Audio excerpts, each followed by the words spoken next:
Aujourd'hui, je vais parler du 15e épisode de la saison 3 de la série originale que je trouve particulièrement intéressant. En fait, si on oublie les costumes un peu chelous des deux personnages invités et certaines mimiques, c'est un foutu bon épisode. En fait, c'est exactement le genre d'épisode que si on s'attarde à la forme, c'est extrêmement spécial, mais dont le fond est particulièrement riche et intéressant. En fait, si vous comptez écouter l'épisode et vous voulez être surpris par ce qui se passe, revenez m'écouter plus tard. Il va y avoir des spoilers, je vous le promets. Vous allez apprendre beaucoup de choses. L'épisode va peut-être tant surprenant après. Seulement, vous allez pouvoir avoir une perspective différente.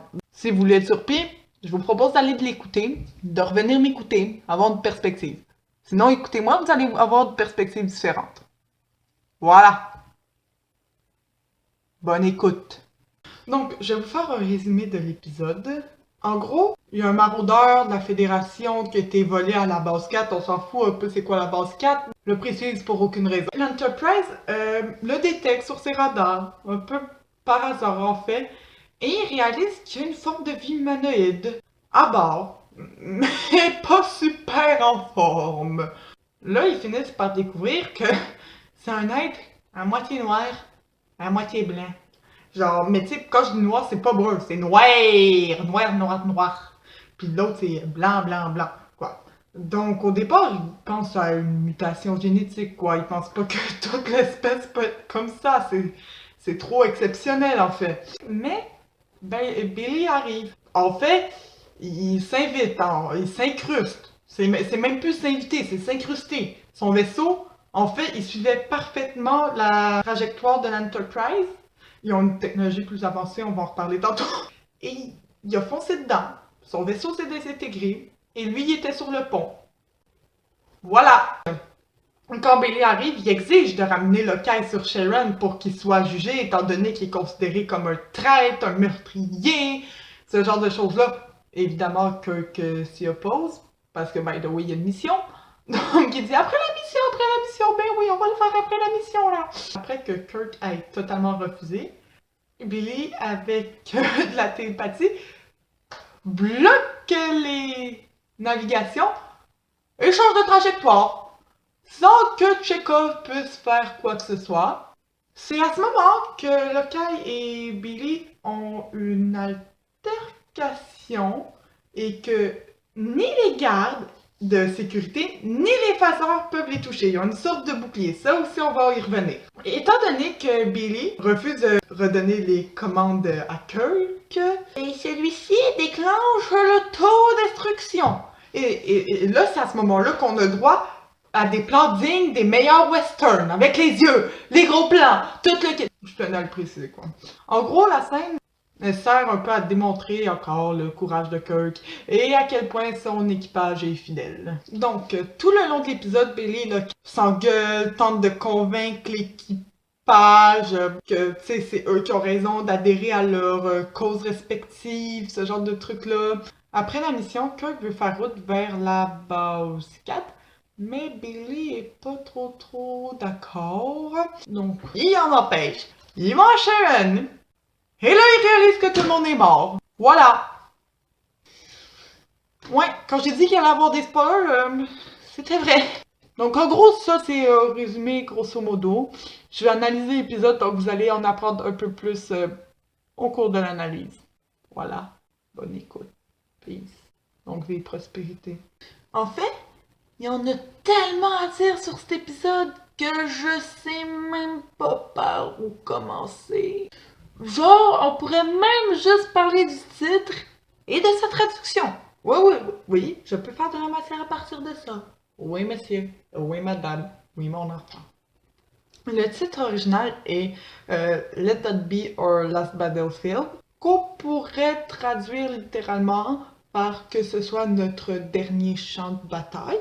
Ce qui fait référence aux deux protagonistes à la fin de cet épisode-là.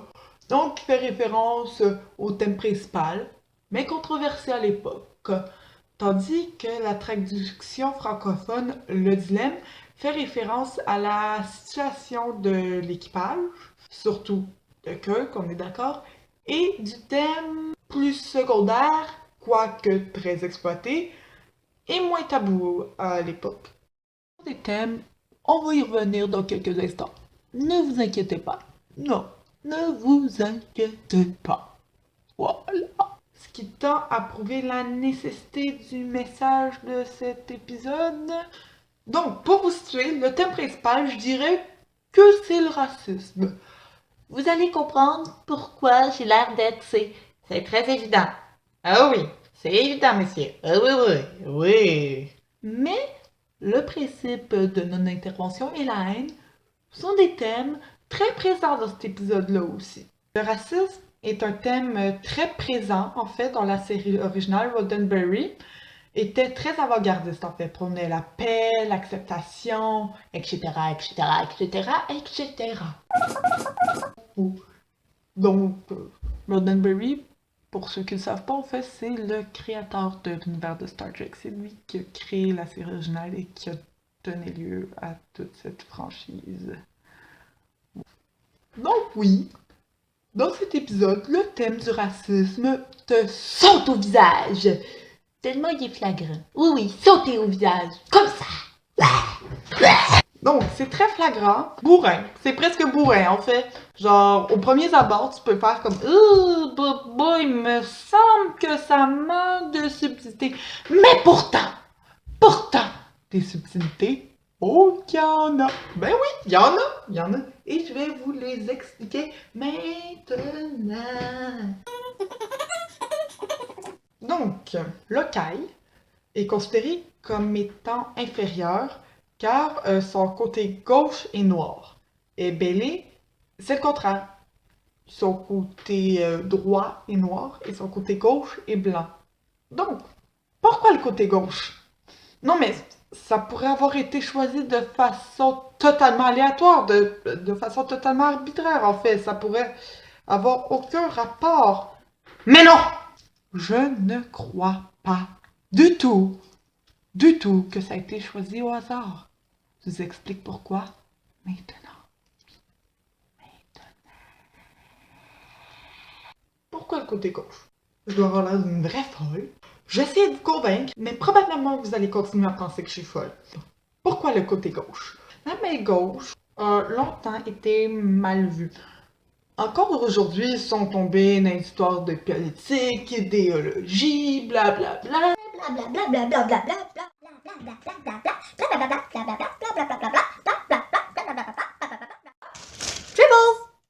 Donc, encore aujourd'hui, il reste des traces des perceptions négatives du côté gauche.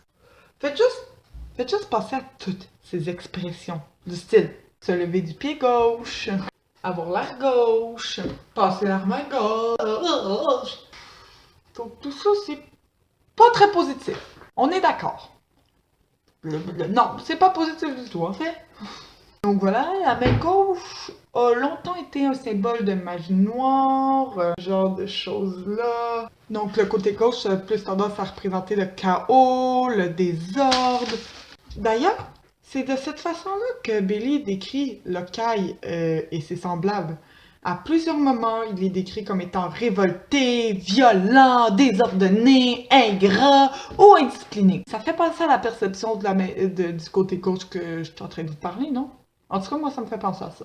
On pourrait dire que ce mauvais côté se doit d'être pur pour compenser ce mal qu'est le côté gauche. Et on pourrait ajouter que traditionnellement, le côté droit représente la rectitude, la vertu, le bien. Le côté gauche n'a pas été choisi au hasard, selon moi. C'est ce que je crois. Oui, c'est ce que je crois. Donc, il y a une raison, et selon moi, ça rend tout encore plus intéressant. J'ai l'air comme une illuminée. Donc ici, c'est vraiment, mais vraiment juste des opinions, ce que je pense. Mais genre, à un point, genre, c'est vraiment juste ça. À un moment, Kirk, qui voulait rester neutre, a l'air de pencher du côté de Bailey. Au début, j'ai cru à une mauvaise traduction ou quelques erreurs scénaristiques découlant de certaines croyances racistes de l'époque. Mais au final, c'est peut-être pas ça. À un moment donné, Billy dit ils n'étaient que des sauvages, on les a admis dans nos cœurs et dans nos maisons, on les a même éduqués. Donc, ici ça devient intéressant. Il les considère comme étant moins évolués, moins intelligents, malgré cette éducation. Donc, on peut facilement supposer qu'ils étaient sous-éduqués, pas éduqués comme les enfants ayant le côté blanc du côté gauche. Malgré la même intelligence, ils avaient de moins bonnes aptitudes pour argumenter. Donc c'est de cette façon-là que Bailey a réussi à convaincre quelques personnes. Il argumente mieux. Donc même Kirk s'est un peu fait prendre, mais tu sais, pas tant que ça, on est d'accord, il est resté neutre pareil. Mais voilà, à un moment donné, il avait l'air de pencher du côté de Bailey. Selon moi, il avait vraiment l'air de faire comme ouais, ok, ok. Personnellement, je vois ça comme une critique d'un certain stéréotype envers les Noirs, qui est de moins en moins présent aujourd'hui. Dieu merci, parce que c'est pathétique comme stéréotype. Mais oui, stéréotype, pendant très longtemps, les Noirs étaient considérés comme étant moins intelligents. Donc, moi, je vois une certaine critique de ça. Ben, c'est ma vision. Vous avez le droit à la vôtre, mais ça reste ma vision. Mais vous avez le droit à la vôtre. Il y en a tellement à dire encore, mais je vais parler que d'un dernier dialogue et je vous inviterai à regarder l'épisode pour l'analyser par vous-même, vous faire vos propres opinions, tout ça, tu vois. Un moment, Bailey affirme que Lokai et ses semblables sont inférieurs. Il dit que n'importe quel idiot du village le verrait. Donc, Spock répond du tac au tac que n'importe quel idiot du village verrait qu'ils sont identiques. Là, Bailey, il est un peu insulté. Et c'est un euphémisme. Oui, c'est un euphémisme. Il est comme... C'est une blague, hein? Hein, les amis? C'est une blague? Vous voyez vraiment pas? Là, ça faisait un petit peu trop longtemps qu'on n'avait pas vu la face à Kirk à l'écran. Donc, il intervient. Faut le voir au moins aux 3 minutes. C'est comme ça. Fait qu'il intervient en lui faisant remarquer qu'ils sont chacun à moitié blanc et à moitié noir. Et c'est à ce moment que Bailey explique qu'ils n'ont pas le même côté de la même couleur. Ensuite, Spock explique l'histoire vulcaine, ce genre de trucs-là. Tu sais, il était logique et tout, là, ils font de la logique. Tu vois le genre. Donc, face à l'histoire vulcaine et l'incompréhension des deux autres, Bailey déclare que, et je cite, demander à Lokai et aux gens comme lui de se plier à une quelconque autodiscipline, c'est comme demander à une planète d'interrompre son orbite. Wow! À ce moment-là, il compare l'infériorité, j'ai un bout de scotch sur mon doigt, de Lokai et de ses semblables à une loi de la physique. Oh, la loi de la physique, on ne peut rien faire pour la changer. Comme, rien, elle est comme ça, et c'est tout. À moins que dans certains univers parallèles, il n'y ait pas les mêmes lois, mais rendu là, c'est tellement impossible selon lui que c'est comme une loi de la physique. Ok. Selon lui, rien ne peut y changer. Le monde tourne de cette façon-là. Pis c'est tout. Voilà. C'est quand même puissant comme comparaison. Et un peu dégradant. On est d'accord? Un peu dégradant? Hein? Et là, Spock réussit à mettre un simili petit doute dans l'esprit de Bailey. Il propose comme explication, théorie, voyez ça comme vous voulez, que peut-être que il y a longtemps, le peuple de Sharon était monochrome, soit d'une seule couleur. Ben oui, comme... Ah, ouais. Ok. Et là, Spock explique que ce serait logique, étant donné que la plupart des peuples sont monochromes, eux, c'est vraiment... c'est vraiment unique. C'est ça. C'est unique. Donc, le peuple Sharon est assez unique, et c'est pour ça que ça se peut qu'il ait été monochrome. Et c'est vrai que ça se peut. Cette scène est intéressante, et pas seulement parce que c'est à ce moment qu'on nous explique le cœur du problème, le pourquoi le peuple de la planète Sharon est comme ça, mais on voit aussi que les opinions que Bailey a ne viennent peut-être pas nécessairement de lui. C'est la société de la planète Sharon qui lui a appris à penser ça. Elle n'a jamais remis en doute tout ça. C'est tout, c'est comme ça et c'est tout. C'est ce qu'on appelle un dogme. C'est là qu'on voit le danger des dogmes. Oui, voilà le danger des dogmes, mesdames et messieurs. Des dogmes. Donc c'est là le danger des dogmes. Comme je disais, je vous inviterai à regarder l'épisode afin de faire votre propre opinion et votre propre analyse pour ce qui est du reste. Avant d'attaquer le thème de la haine, je pense qu'il serait bon de parler de ce que l'on peut observer du peuple de Sharon. Certaines observations me semblent assez intéressantes en fait. Donc je vais vous en faire part. Je sais parfaitement que j'aurais pu en parler au début, mais pour comprendre pourquoi ils sont si intéressants, aussi fascinants, il faut savoir à quel point ils sont racistes et dogmatiques. Les Sharonais sont, selon les critères de l'univers de Star Trek, socialement peu avancés.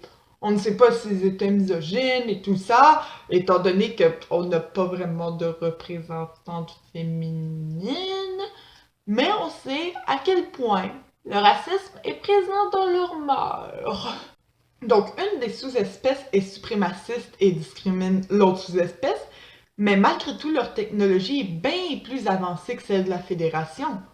Au départ, le vaisseau de Bailey est visible dans les scanners, mais c'est impossible d'avoir un visuel. Il y a une sorte de bouclier, quoi. Et lors de l'analyse, l'équipage découvre que le mode de propulsion ainsi que les armements sont inconnus. C'est impossible de comprendre, en fait, le mode de propulsion ou quel type d'armement ils ont.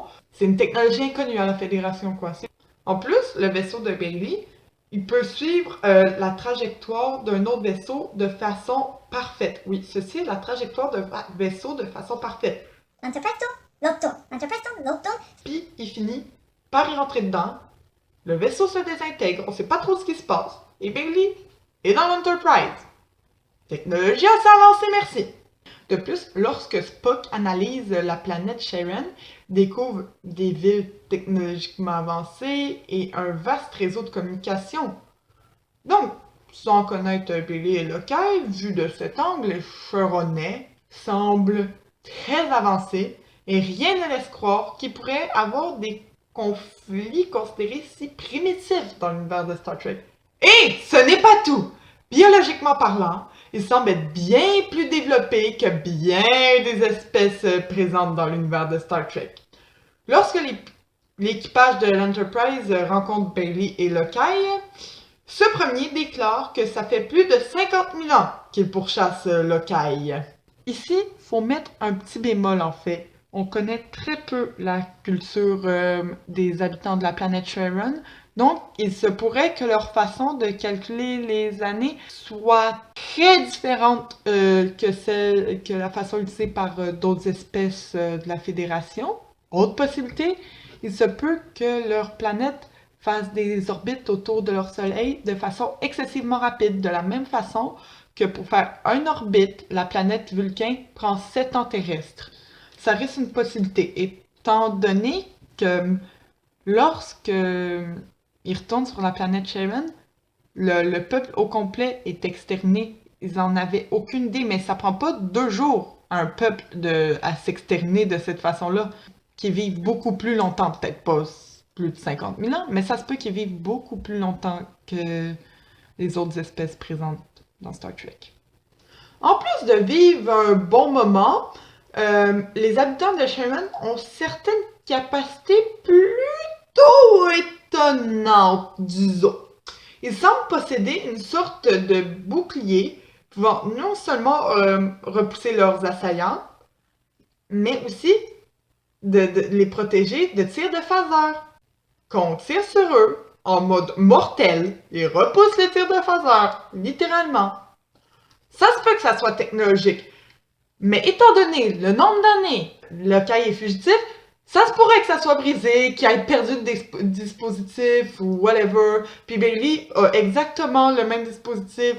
Ils bougent pas vraiment quand ils actionnent leur bouclier. Donc d'après moi, ça se peut que ça soit biologique. Ça m'a tout l'air d'être quelque chose de naturel et instinctif. Contrairement à la capacité mentale de contrôler les technologies, qui a l'air d'être quelque chose qu'on acquiert en fait avec l'éducation. Pourquoi je dis ça? Parce que Bailey peut non seulement prendre le contrôle des commandes du vaisseau, mais il peut aussi détruire l'autodestruction et le navigateur. Et ça seulement par télépathie. Ici, par navigateur, j'entends la navigation automatique, hein? Pas le pauvre Chekhov. Il a pas détruit le pauvre Chekhov. La dernière capacité étonnante que possèdent les Charonais semble plus difficile à contrôler que les deux précédentes. Ils semblent être capables d'émettre de grandes quantités d'énergie thermique d'un seul coup, ce qui est une arme relativement redoutable. Ils ont failli rendre le pont inhabitable à cause qu'ils se battaient. Mais je dis qu'ils n'ont pas l'air de bien contrôler cette capacité-là parce que justement, ils l'activent seulement quand ils se battent. Littéralement, ils sont en train de se battre. Là, il y a une énorme quantité d'énergie thermique qui se développe et le pont est presque inhabitable et ça devient dangereux. Donc, d'après moi, ils ne contrôlent pas parfaitement. Donc, au final, les habitants de Sharon semblent être très évolués au niveau technologique et biologique. Je tourne mon texte. Et mon texte full camp, en fait. Les habitants de Sharon semblent être très évolués au niveau technologique et au niveau biologique, étant donné leur évolution sociale, ça semble étonnant. Mais je me demande si ça ne pourrait pas être lié à leur longévité. En effet, pour changer des mœurs, ça prend généralement plus qu'une génération, quoi. Et vu le temps qu'ils vivent, ça doit être long de passer de génération en génération. Oh non? Donc, ils ont le temps d'avancer technologiquement parlant plus rapidement que les mœurs évoluent. Je dis ça de même. Il y a pas grand chose qui rattache ce que je dis à l'épisode. Ça, c'est vraiment... ça sort de mon petit cerveau! Le dernier sujet duquel je vais parler, c'est la haine. Pour ce qui est du principe de non-intervention, il y a tellement de façons d'en parler dans Star Trek, tellement d'épisodes. On va y revenir un jour. Juste pas aujourd'hui. C'est sûr que les deux thèmes sont interreliés. La plupart des extraits intéressants sur la haine portent aussi sur le racisme.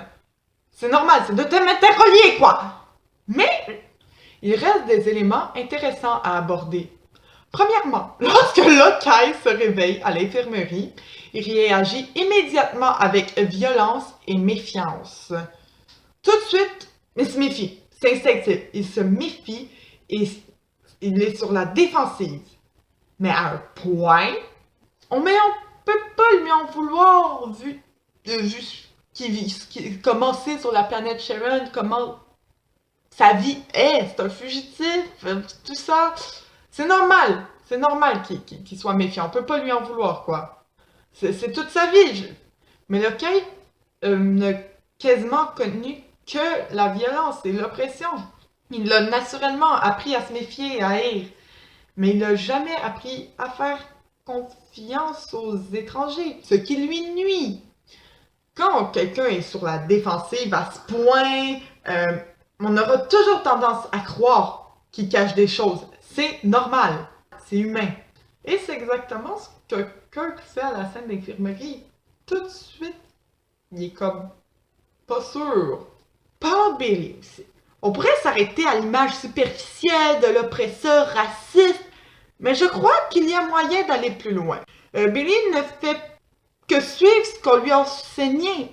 On a vu que le peuple de Sharon est un peuple particulièrement dogmatique. Donc, il fait juste suivre les dogmes. Les dogmes qu'on lui a enseignés dictent que l'espèce de locaille est moins intelligente et a besoin d'être encadrée par une race supérieure. En fait, lorsque les pères de Billy étaient esclavagistes, ils se sont convaincus qu'ils faisaient ça pour leur bien un peu. Mais oui, voyons, ils les encadraient, ils les hébergeaient dans leur famille. C'était la moindre des choses qui les servent aux petits oignons, quoi, hein? Non? Non? Ok. Non, je sais, ici, je sais que je suis sarcastique, mais c'est à cause que j'ai vraiment de la misère avec ça. C'est tout, je suis vraiment pas d'accord, mais ça reste sérieux ce que je dis. Et en fait, c'est exactement comme ça que Bailey pense, parce qu'on lui a dit de penser comme ça. En plus, ça c'est ma petite théorie aussi. En plus, s'il déteste autant le Kai, c'est peut-être parce que le Kai, justement, il l'a défié. Quand Billy arrive dans le vaisseau, ben quand il s'invite littéralement dans le vaisseau, quoi, hein? Il rentre et c'est tout. Bonjour, bonjour. Il exige immédiatement d'avoir Billy. Pour lui, c'est tout lui. Il arrive, je suis une autorité. Donnez-moi le Kai. Je suis l'autorité. Ah! Puis en plus, il prend pas mal toutes les mesures qu'il faut pour avoir ce qu'il veut. En fait, quand Kirk refuse d'aller sur Sharon immédiatement, il pique une vraie crise d'enfant. Pas qu'il fasse le bacon à terre en mode...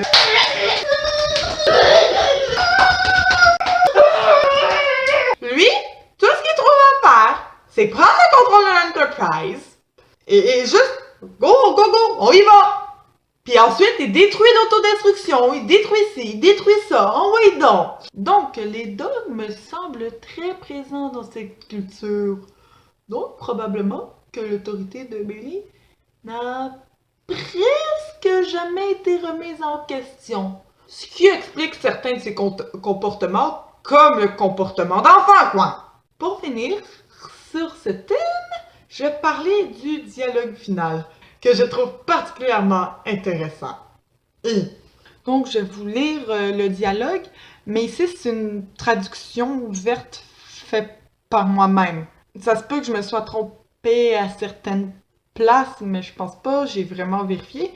C'est juste que je trouve que la traduction originale était particulièrement mauvaise. En fait, je trouvais qu'on comprenait mal ce qui se passait dans ce dialogue-là. Parce qu'en anglais, le dialogue est tellement beau. Et en français, j'ai rien compris en fait. Je savais pas vraiment ce qui se passait. Je comprenais que c'était profond. Mais je comprenais pas ce qui se passait en fait. Donc si vous comprenez l'anglais, je vous conseillerais d'écouter cet épisode-là en particulier en anglais. Il y a certains épisodes que la traduction, parfaite. Celle-là, en fait pas partie. C'est mon opinion. Donc, je vous lis le dialogue et après je vous dis mes commentaires. Ça commence par Uhura qui dit que ça fait aucun sens. Ensuite, c'est Spock réplique. Ça a du sens pour deux hommes avec deux avis aux extrêmes opposés. C'est pas logique. Sulu réplique. Leur planète est morte. Ce n'est pas important qui a raison. Leur planète est morte. J'aurais pu traduire tout le monde est mort, ils se sont autodétruits, mais littéralement il dit leur planète est morte. Je sais, c'est une expression anglophone. Ne me pitchez pas de roche! Donc, à leur planète est morte, Spock répond pas pour le Kai et Billy. Tout ce qui importe pour eux, c'est leur haine. Là, Uhura demande pensez-vous que c'est tout ce qu'ils ont connu? Et là, à ce moment-là, vous connaissez la chanson. Ça fait trop longtemps qu'on n'a pas vu la face à Kirk, donc il intervient. Hein? On connaît la chanson. Donc, Kirk, il dit non, mais c'est tout ce qu'ils ont laissé. Je trouve ce dialogue assez intéressant. Premièrement, ce qui rend le dialogue intéressant, entre autres, c'est que c'est un dialogue entre Uhura, Sulu, Spock et Kirk. Tu sais, il aurait pu prendre Kirk, McCoy et Scotty. Mais l'impact aurait tellement été moins élevé! Oh mon Dieu! Le fait est qu'à l'époque, les Noirs et les Japonais étaient très stigmatisés et là, ils parlent de racisme avec un blanc et un alien. Voilà. Voilà pourquoi Juste qui fait le dialogue, c'est intéressant en fait! J'avais pas crié encore, fallait que je le fasse. Ce dialogue montre à quel point ils sont aveuglés par leur haine et les dégâts que ça cause. Le peuple de Sharon s'est littéralement autodétruit avec une guerre civile. Mais la haine que Loka et Billy entretiennent les empêche de se lier ensemble en tant que derniers représentants de leur peuple. Je trouve la dernière phrase particulièrement puissante. En fait, qui veut laisser comme héritage de la haine? C'est un message lancé directement aux racistes. Bon, le reste de l'épisode, c'est aussi un message lancé directement aux racistes, mais cette phrase-là est encore plus directe. C'est mon opinion. Voilà! J'espère que je vous ai donné le goût d'écouter cet épisode que je trouve particulièrement intéressant à analyser. À une prochaine fois, je l'espère!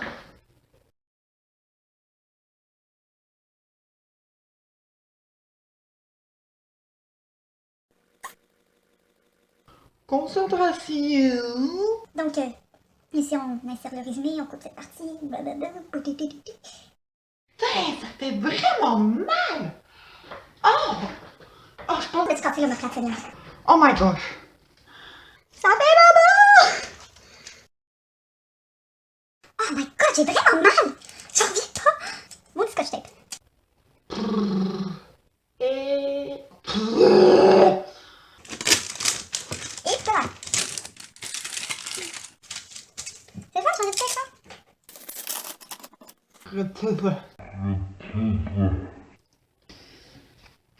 Hi! Ça fait tomber! Action! Hey, il fait de l'ombre dans ma... Ok, bon. Concentration! Mais le principe de la... On recommence ça. Hein? Ça fait drôle, allez. Ok. Concentration! Là, j'ai fermé la caméra, mais je viens de déchirer un bout de mon texte.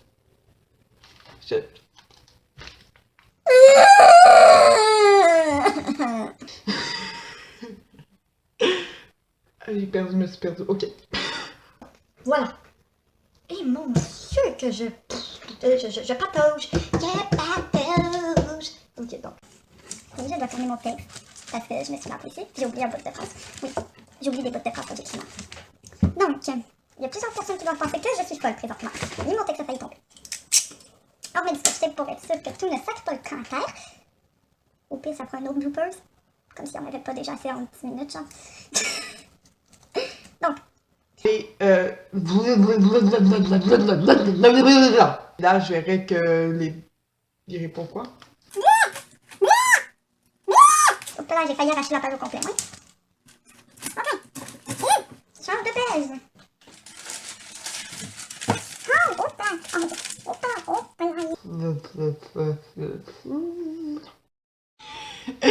J'ai manqué de batterie. Face à l'histoire. Là, non. Là, face à l'histoire vulcaine, où est mon texte? Où suis-je dans mon texte? Que. Blablabla. On recommence ce bout-là. Petite doute dans les. Doute. Non. C'est pas quelque chose. Les peuples, nanana. Les cités de la planète Sharon. De la planète Sharon. Et. Non. Comme je disais, je vous inviterais de. Comme je disais, je vous inviterais à regarder l'épisode afin de vous faire votre propre opinion. Ça a été difficile. Vraiment. Et mon texte barre. Et reste là, toi, Saint-Simonac de Saint-Caroline de Mine de BBB. Oui, ça voulait dire quelque chose. Ou pas. Au départ, le visible, mais les scans. Au départ, d'avoir un visuel, et lors de la je viens d'hurler pour faire sortir le méchant. Mon doigt a l'air gros. Le bug de cerveau, genre, je suis morte pendant un instant, je crois. Plus qu'une généralement plus qu'une Il reste des éléments. Premièrement, lorsque Kai, on a vu que mon texte se barre encore. T'es écœuré que mon texte se barre. Je vais vraiment devoir me faire un trépied à feuilles, genre, parce que c'est ridicule. C'est ridicule. C'est ridicule. Je suis. Donnez-moi Bill. Donnez-moi le Kai. Maudit que ça fait mal. Comment les kids font ça? Ouch! Seigneur! Qu'est-ce que c'est ça? Qui dit? Aura qui.